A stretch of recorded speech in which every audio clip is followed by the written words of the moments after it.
Bueno, habíamos quedado entonces de que ya habíamos calculado el área del intercambiador, el área que necesitamos para intercambiar el total del calor que van a intercambiar las corrientes. Sabiendo el área y sabiendo el diámetro del tubo, estamos hablando de que el área, recuerden, siempre hablamos del área externa del tubo interno. Entonces, teniendo el diámetro de digamos, el diámetro externo del tubo interno, puedo saber cuál es la longitud total que necesito de tubo. ¿Bien? Entonces, sabiendo la longitud total que necesito de tubo y definiendo la longitud que va a tener cada tubo, puedo saber cuál va a ser el número de tubos que necesito. Ahora bien, la longitud de tubo que estaba planteada al inicio y que está planteada en el PDF que tienen es de 7 metros. Cuestionemos esta longitud. ¿Por qué? Por dos motivos.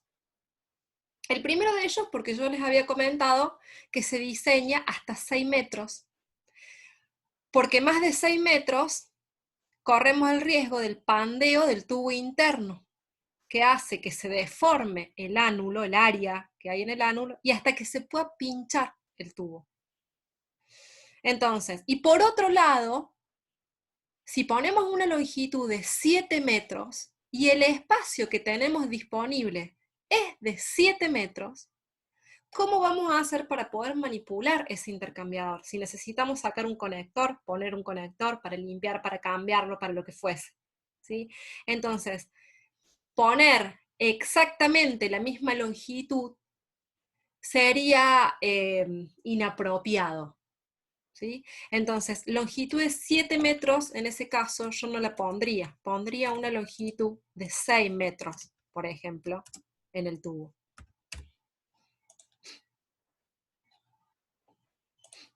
Entonces, como la longitud ahora es un poco menor, el número de tubos sube, ¿sí? Yo no pondría una longitud de 6 metros. Digo de 7 metros, pondría más vale una longitud de 6 metros. Pero bueno, también podrían poner de 5, de 4, ¿sí? De lo que quisieran. Tampoco conviene hacerlo tan chico, o sea, conviene aprovechar todo lo que pueda, esa longitud que tengo, ese espacio que tengo para conectar, y después el resto va a depender mucho de la configuración que les quede en planta.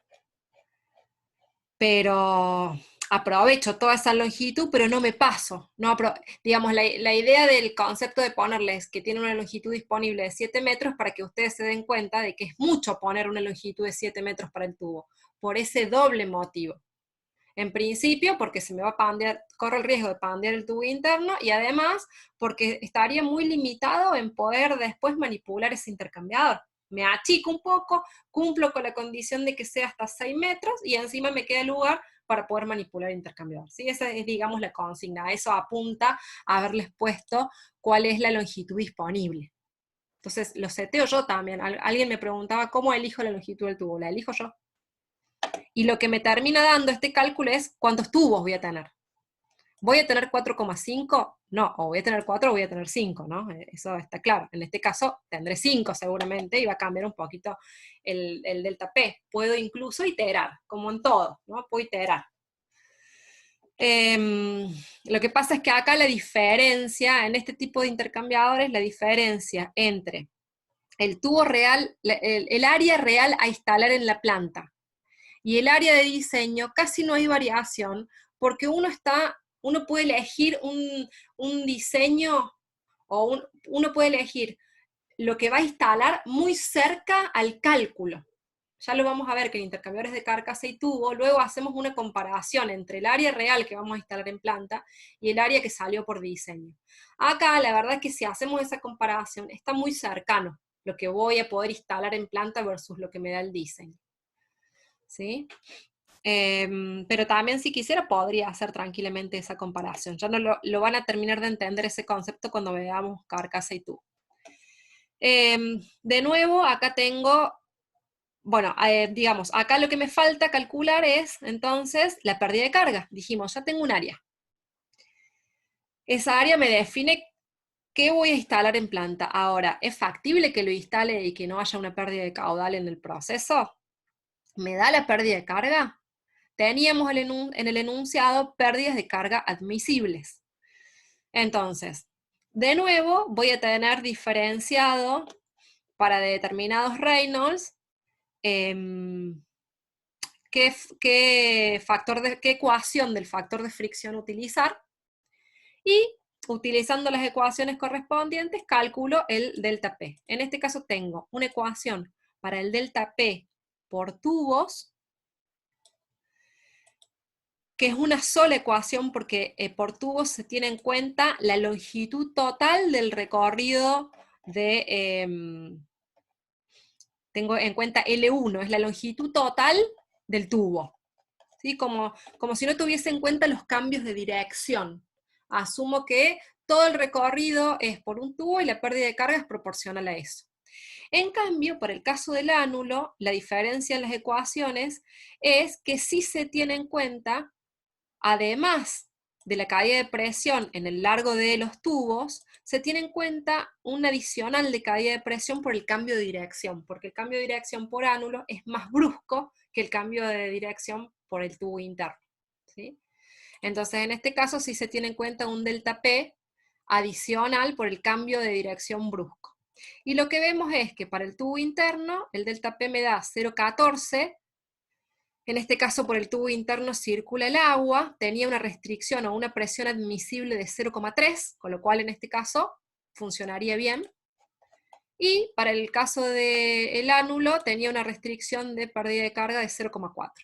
Con lo cual, ahora sí, una vez que calculé además la pérdida de carga, estoy en condiciones de decir que el intercambiador a instalar va a ser un intercambiador del área que calculé, ¿sí? Sea que lo voy a limpiar al año, sea que lo voy a limpiar a los 2 años. Entonces ya definí además el diámetro de los tubos internos y externos, esta cantidad, que la voy a redondear por supuesto, de número de tubos, y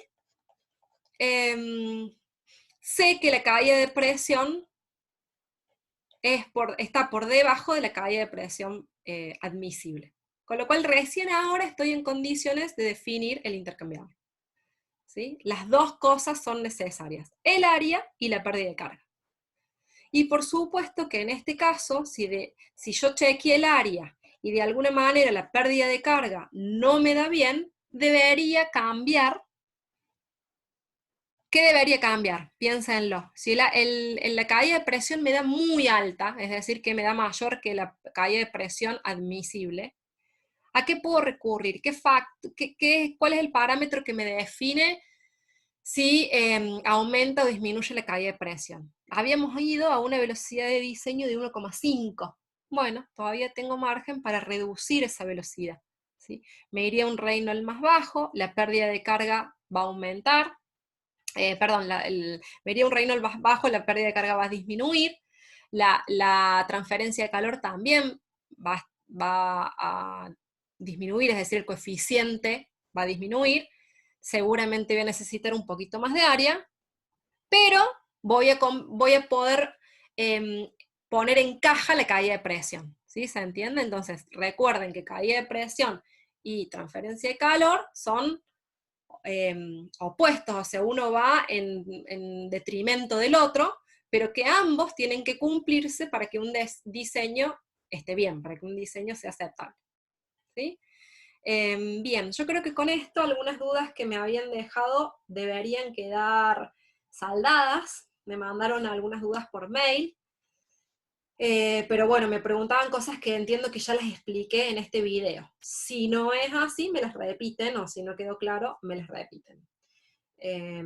Me falta además, no quería seguir cargándoles ejercicios de doble tubo sin haber podido darles esta explicación. Entonces ahora sí estoy en condiciones de subirle algún ejercicio más de doble tubo, ¿sí?